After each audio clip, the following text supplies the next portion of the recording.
जी, नमस्कार साथियों, कैसे हो सभी? आई होप आप सभी अच्छे होंगे, स्वस्थ होंगे और आप अपनी तैयारी भी शानदार तरीके से कर रहे होंगे। दोस्तों, आप सभी का हार्दिक स्वागत है आज की इस क्लास में। इस क्लास में हम डिस्कस करते हैं आपके सीटेट के लिए बाल विकास एवं शिक्षा शास्त्र जो सब्जेक्ट होता है, उसके प्रीवियस ईयर क्वेश्चंस, कुछ मोस्ट एक्सपेक्टेड क्वेश्चंस, उन सभी को हम यहाँ पर आपके प्रैक्टिस सेट के माध्यम से डेली डिस्कस करते हैं। साथियों, ये क्लास हमारी डेली होती है, आप डेली इस क्लास को अटेंड कीजिए, आपको सीटेट एग्जाम में बहुत ही हेल्प मिलेगी। चलिए अभी शुरू करते हैं आज का आपका क्वेश्चन नंबर फर्स्ट। एक विद्यार्थी मेडिकल कॉलेज में दाखिला लेने के लिए कठिन परिश्रम करता है ताकि वह प्रवेश परीक्षा में पास हो सके। यह विद्यार्थी डैश डैश रूप से अभिप्रेरित है। भाई कोई विद्यार्थी है, वो मेडिकल कॉलेज में दाखिला लेने के लिए बिल्कुल कठोर परिश्रम करता है। किस लिए करता है? ताकि उसे प्रवेश परीक्षा में वो पास हो सके। तो विद्यार्थी किस प्रकार से अभिप्रेरित है? ऑप्शन ए वैयक्तिक, बी अनुभविक, सी आंतरिक या डी बाह्य। तो देखिए भाई, यहाँ पर जो विद्यार्थी है वो बाह्य रूप से अभिप्रेरित है। किससे भाई? बाह्य रूप से, क्योंकि उसको क्या करना है? कठिन परिश्रम किस लिए कर रहा है? वो इसलिए कर रहा है केवल कि उसको प्रवेश परीक्षा जो है वो उसमें पास हो जाए, तो बाह्य रूप से अभिप्रेरित है। ऑप्शन नंबर डी हमारा बिल्कुल सही है। चलिए आगे क्वेश्चन नंबर 2। अधिगम को प्रभावित करने वाला व्यक्तिगत कारक है। ऑप्शन ए संचार के साधन, बी समवयस्क समूह, सी अध्यापक या डी परिपक्वता एवं आयु। तो देखिए भाई, अधिगम को जो प्रभावित करते हैं व्यक्तिगत कारक वो होते हैं आपके परिपक्वता एवं आयु। ऑप्शन नंबर डी हमारा यहाँ पर बिल्कुल सही जवाब है। चलिए आगे बढ़ेंगे क्वेश्चन नंबर 3। निम्नलिखित में से कौन सी नैतिक आदत नहीं है? भाई जो नैतिक आदत होती है आपकी, मोरल जो हैबिट्स होती हैं, वो इनमें से कौन सी नहीं है? ऑप्शन ए सत्य बोलना, बी सहानुभूति दिखाना, सी सही उच्चारण करना या डी जीवों पर दया दिखाना। तो देखिए भाई, सत्य बोलना बिल्कुल नैतिक आदत होती है, सहानुभूति दिखाना ये भी नैतिकता की आदत है, जीवों पर दया करना ये भी नैतिकता की आदत है। लेकिन जो आपका सही उच्चारण करना, ये इसमें नैतिकता कहाँ से आ गई भाई? ये तो भाषा से संबंधित हो गया ना। तो ये आपका हो जाएगा बिल्कुल ऑप्शन नंबर सी यहाँ पर सही। चलिए आगे क्वेश्चन नंबर 4। बच्चों को शाब्दिक या गैर शाब्दिक दंड देने का परिणाम होता है। भाई बच्चों को जो आप शाब्दिक या गैर शाब्दिक दंड दे देते हैं, उसका परिणाम क्या होगा? ऑप्शन ए उन्हें कार्य करने के लिए प्रेरित करना, बी बच्चे की छवि की सुरक्षा करना, सी उनके अंकों में सुधार करना या डी उनके स्वयं के प्रति अवधारणा को नष्ट करना। तो देखिए, शाब्दिक और गैर शाब्दिक जो शारीरिक दंड होता है, उसका परिणाम होगा कि उनके स्वयं के प्रति जो अवधारणा होती है उसको नष्ट करना, वो नष्ट हो जाती है। ऑप्शन नंबर डी हमारा यहाँ पर बिल्कुल सही है भाई। चलिए आगे क्वेश्चन नंबर 5।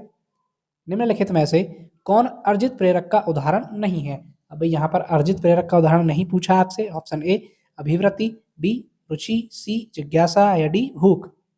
तो देखिए, अर्जित प्रेरक क्या है कि आपने जो अर्जित किए हैं, और एक आप होते हैं आपके जन्मजात प्रेरक जो आपके बाय बर्थ होते हैं, जन्म से होते हैं। तो यहाँ पर देखिए, जन्मजात प्रेरक भूख, भूख क्या है? जन्मजात प्रेरक है। जबकि यहाँ पर पूछा है अर्जित प्रेरक का उदाहरण नहीं है, तो यही नहीं है भाई। भूख क्या है? भूख आपका जन्मजात प्रेरक होता है। तो ऑप्शन नंबर डी हमारा यहाँ पर बिल्कुल सही है। चलिए नेक्स्ट क्वेश्चन नंबर 6। निम्न में से कौन सा संवेग अधिगम को नकारात्मक रूप से प्रभावित करता है? ऑप्शन ए जिज्ञासा, बी आनंद, सी निराशा या डी गौरव। तो देखिए भाई, अधिगम को नकारात्मक रूप से जो प्रभावित करेगा वो है आपकी निराशा। क्या करेगी भाई? आप जिज्ञासा थोड़ी करेगी। आनंद आ रहा है तो आनंद अधिगम को जो नकारात्मक रूप से प्रभावित थोड़ी होगा। गौरव कर महसूस कर रहे हो तो प्रभावित थोड़ी होगा। वो आप निराशा महसूस करेंगे, तब आपको नकारात्मक रूप से अधिगम प्रभावित होगा। ऑप्शन नंबर सी बिल्कुल सही है। चलिए आगे क्वेश्चन नंबर 7। सामाजिक संरचनात्मक कक्षा में किस प्रकार की इस तरह की क्रियाकलापों पर बल देना चाहिए? भाई जो सामाजिक संरचनात्मक कक्षा होती है, उसमें किस तरह के क्रियाकलापों पर बल देना है? ऑप्शन ए जो चुनौतीपूर्ण हो और समालोचनात्मक चिंतन की अनुमति दें, बी जो पुनरावृत्तीय और यांत्रिक हो, सी जो पाठ्य सामग्री के प्रत्यय स्मरण पर आधारित हो या डी जो बच्चे द्वारा पूछताछ की अनुमति नहीं दें। तो साथियों, यहाँ पर सही जवाब है ऑप्शन नंबर ए। क्या है भाई? जो चुनौतीपूर्ण हो और समालोचनात्मक चिंतन की अनुमति दें, वो आपके सामाजिक संरचनात्मक कक्षा में इस तरह के क्रियाकलाप पर बल देना चाहिए। ऑप्शन नंबर ए हमारा यहाँ पर बिल्कुल सही है। चलिए भाई आगे क्वेश्चन नंबर 8। किसी प्रगतिशील कक्षा की व्यवस्था में शिक्षक एक ऐसे वातावरण को उपलब्ध कराकर अधिगम को सुगम बनाता है जो ऑप्शन ए नियामक है, बी समावेशी को हतोत्साहित करता है, सी आवृत्ति को बढ़ाता है या डी खोज को प्रोत्साहन देता है। तो देखिए, जो प्रगतिशील कक्षा होती है उसकी व्यवस्था में शिक्षक को ऐसे वातावरण का निर्माण करना चाहिए, वो क्या करना चाहिए कि जो खोज को प्रोत्साहन देता है, क्या भाई? जो खोज को प्रोत्साहन देगा, वैसे वातावरण को निर्माण करना चाहिए जिससे जो विद्यार्थी हैं उनका अधिगम सुगम बन सके। ऑप्शन नंबर डी हमारा बिल्कुल सही है। चलिए आगे क्वेश्चन नंबर 9। अध्यापक द्वारा अपने छात्रों से व्यवहार किया जाना चाहिए। भाई जो अध्यापक है वो अपने छात्रों से उसको किस प्रकार का व्यवहार करना चाहिए? ऑप्शन ए अपने परिचितों की तरह, बी अपने दूर रिश्तेदारों की तरह, सी अपने बच्चों की तरह या डी उपरोक्त सभी। तो देखिए भाई जो एक अध्यापक होता है उसको व्यवहार करना चाहिए आपका अपने बच्चों की तरह, यानी कि उसके खुद के बच्चे जो होते हैं उनकी तरह ही उसको अपने छात्रों से भी व्यवहार करना चाहिए। ऑप्शन नंबर सी हमारा यहाँ पर बिल्कुल सही जवाब है। चलिए आगे क्वेश्चन नंबर 10। निम्न में से कौन सा शिक्षण का एक नवाचारी स्रोत है? भाई जो नवाचारी स्रोत है शिक्षण का वो कौन सा है? Option A telescope, B internet, C Facebook या डी ब्लैक बोर्ड। तो देखिए भाई नवाचारी स्रोत जो है वो यहाँ पर है आपका इंटरनेट। इंटरनेट क्या है? इंटरनेट के आने मतलब इंटरनेट के आने के साथ ही जो आपकी शिक्षा है उसमें उसने बहुत बड़ी क्रांति लाई है, बहुत बड़ी क्रांति आई है इंटरनेट से। तो इंटरनेट जो है वो एक शिक्षण में नवाचार का स्रोत है। ऑप्शन नंबर बी हमारा यहाँ पर बिल्कुल सही है। चलिए आगे क्वेश्चन नंबर 11। निम्नलिखित में से कौन सा सिद्धांत पाठ योजना में शामिल नहीं है? भाई जो आप लेसन प्लान बनाते हैं, आप डी.एड, बी.एड, बीटीसी जो भी करते हैं आप डिप्लोमा, डीएलएड, उसमें आपको लेसन प्लान वगैरह बनाने पड़ते हैं प्रोजेक्ट के तौर पर। तो वही बात हो रही है यहाँ पर कि जो लेसन प्लान होता है आपका पाठ योजना होती है उसमें क्या शामिल नहीं होता है? ऑप्शन ए शिक्षार्थियों का ज्ञान, बी उद्देश्यों की स्पष्टता, सी शिक्षण का ज्ञान या डी योजना की दृढ़ता। तो देखिए भाई आपको उसमें शामिल नहीं होता योजना की दृढ़ता, जबकि शिक्षार्थियों का ज्ञान, उद्देश्य की स्पष्टता, शिक्षक और शिक्षण का ज्ञान ये सभी होते हैं, जबकि योजना की दृढ़ता इसमें शामिल नहीं होता है। ऑप्शन नंबर डी बिल्कुल सही है। चलिए नेक्स्ट क्वेश्चन नंबर 12। निम्नलिखित में से कौन सा संज्ञानात्मक क्षेत्र से संबंधित नहीं है? यहाँ पर आपका जो संज्ञानात्मक क्षेत्र से संबंधित नहीं है वो कौन सा नहीं है? ऑप्शन ए ज्ञान, बी अनुप्रयोग, सी मूल्य या डी समझ। तो देखिए भाई आपके संज्ञानात्मक क्षेत्र से यहाँ पर संबंधित नहीं है, आपका क्या नहीं है भाई? मूल्य। क्या नहीं है दोस्तों? मूल्य जो होते हैं भाई, मूल्य आपके संज्ञानात्मक क्षेत्र से संबंधित नहीं होते, ये आपके नैतिक विकास से संबंधित होते हैं, नैतिकता से संबंधित रखते हैं। तो ऑप्शन नंबर सी हमारा यहाँ पर बिल्कुल सही है। चलिए आगे क्वेश्चन नंबर 13। अनीता केक बनाने की प्रक्रिया को समझने के लिए एक यूट्यूब वीडियो को देखती है और फिर बिल्कुल उसी तरह चरण अपनाकर एक केक बनाती है। भाई उसने क्या करा कि यूट्यूब से कोई एक वीडियो देखी केक बनाने की और उसी विधि से, उसी मेथड से स्टेप बाय स्टेप उसने केक बना लिया। इस तरह के सीखने की प्रक्रिया को क्या कहेंगे? ऑप्शन ए शास्त्रीय अनुकूलन, बी अवलोकन अधिगम, सी अंतर्दृष्टि पूर्ण अधिगम या डी क्रिया प्रसूत अनुकूलन। तो देखिए भाई इसको कहा जाएगा आपका अवलोकन अधिगम। इस क्या भाई? अवलोकन अधिगम। अवलोकन अधिगम आपका अल्बर्ट बंडूरा ने बताया ना कि भाई जो व्यक्ति है व्यवहार, दूसरों के व्यवहार को देखकर भी सीखता है, अनुकरण द्वारा भी सीखता है, अवलोकन करके भी सीखता है।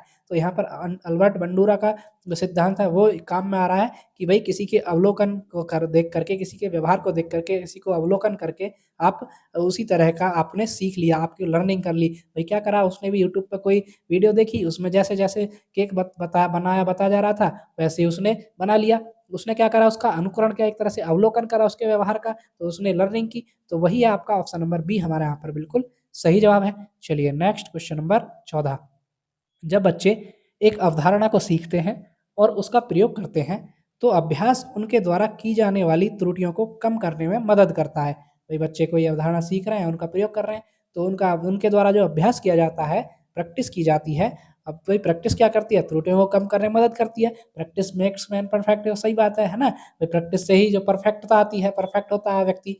तो यह विकास डैश डैश के द्वारा दिया गया था। तो यह जो विचार है त्रुटियों को कम करने में मदद करना, एक किसने अभ्यास के द्वारा, एक किसने दिया था विचार? Option A Thorndike, B Jean पियाजे, सी वाटसन या डी पावलाव। तो देखिए ये दिया था आपका थॉर्नडाइक महोदय ने। किसने दिया था दोस्तों?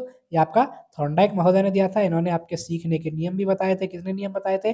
3 मुख्य नियम थे और आपके 5 गौण नियम थे। ठीक है भाई, 3 मुख्य नियम, 5 गौण नियम, ट्रायल एंड एरर की थ्योरी दिया इन्होंने।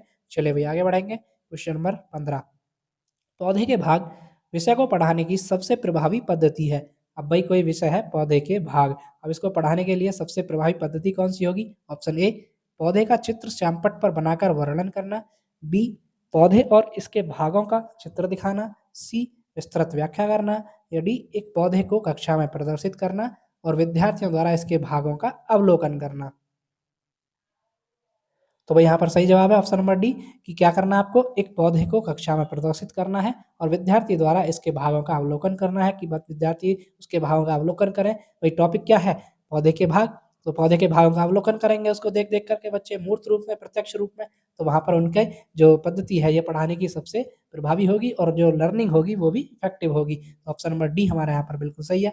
चलिए आगे क्वेश्चन नंबर 16।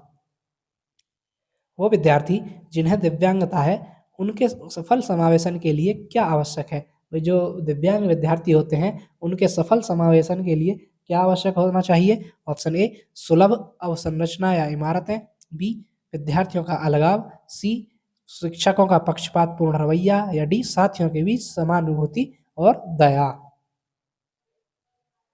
तो देखिए भाई उनके लिए क्या होना चाहिए, समावेशन के लिए क्या आवश्यक होना चाहिए, सुलभ अवसंरचना या इमारतें। क्या सुलभ अवसंरचना या इमारतें, ऑप्शन नंबर ए हमारा यहाँ पर बिल्कुल सही है। चलिए नेक्स्ट क्वेश्चन नंबर 17। शिक्षा मनोविज्ञान में किस स्तर के मापन का न्यूनतम प्रयोग किया जाता है। ऑप्शन ए क्रम सूचक मापनी, बी नामित मापनी, सी अनुपातिक मापनी, या डी समान अंतराल मापनी। तो देखिए भाई जो सबसे कम या सबसे न्यूनतम माप प्रयोग किया जाता है वो आपका नामित मापनी। क्या है भाई, नामित मापनी। जो नामित मापनी है इसका सबसे न्यूनतम उपयोग किया जाता है मापन में। तो ऑप्शन नंबर बी हमारा यहाँ पर बिल्कुल सही जवाब है। और सबसे जो आदर्श मापनी है आपकी वो है आपकी आनुपातिक मापनी। ठीक है भाई, चलिए आगे बढ़ेंगे। Question number 18। एक प्रगतिशील स्कूल में दी गई शिक्षा को डैश डैश बनाती है। भाई जो एक प्रगतिशील स्कूल है, प्रोग्रेसिव स्कूल है, उसमें दी गई शिक्षा बच्चों को क्या बनाएगी। ऑप्शन ए सक्रिय अन्वेषक, बी सक्रिय अनुयायी, सी निष्क्रिय अनुयायी, या डी निष्क्रिय अन्वेषक। तो देखिए भाई वो बनाएगी आपको बच्चों को क्या बनाएगी, सक्रिय अन्वेषक। क्या बनाएगी दोस्तों, सक्रिय अन्वेषक बनाएगी, सक्रिय खोजकर्ता बनाएगी उनको। ऑप्शन नंबर ए हमारा यहाँ पर बिल्कुल सही जवाब है। चलिए भाई आगे क्वेश्चन नंबर 19। वाइगोत्स्की के अनुसार निम्न में से कौन सी संकल्पना सीखने के लिए केंद्रीय होती है। ऑप्शन ए समीपता, बी अनुकूलन, सी आत्मसातन, या डी संस्कृति एवं भाषा। और यहाँ पर वाइगोत्स्की के अनुसार पूछा है तो वाइगोत्स्की का नाम सुनते ही आपको माइंड में आना चाहिए कि जो आपका संस्कृति और भाषा या समाज और संस्कृति आपके दिमाग में आना चाहिए। तो यहाँ पर ऑप्शन नंबर डी सही होगा, संस्कृति एवं भाषा। ऑप्शन नंबर डी यहाँ पर बिल्कुल सही है। चलिए नेक्स्ट क्वेश्चन नंबर 20। निम्नलिखित में से कौन सा कारक बच्चे के संवेगात्मक विकास को सबसे कम प्रभावित करने वाला है। इनमें से ऐसा कौन सा कारक है जो बच्चे के जो संवेगात्मक विकास होता है, बच्चे का इमोशनल डेवलपमेंट होता है, उसको सबसे कम प्रभावित कौन सा कारक करेगा। ऑप्शन ए परिवार, बी आर्थिक स्थिति, सी स्वास्थ्य, या डी खेलकूद। तो देखिए सही जवाब है खेलकूद। जो खेलकूद है आपका वो संवेगात्मक विकास को सबसे कम प्रभावित करने वाला कारक है। ऑप्शन नंबर डी हमारा यहाँ पर बिल्कुल सही जवाब है। ठीक है दोस्तों, तो ये थी हमारी आज की क्लास। आपको क्लास कैसी लगी कमेंट करके जरूर बताइएगा। जो भी साथी चैनल पर पहली बार आए हैं कृपया चैनल को सब्सक्राइब कर लें ताकि ऐसी ही इन्फॉर्मेटिव क्लासेस आपको डेली मिलती रहें। तो चलिए मिलते हैं नेक्स्ट वीडियो में, तब तक के लिए धन्यवाद।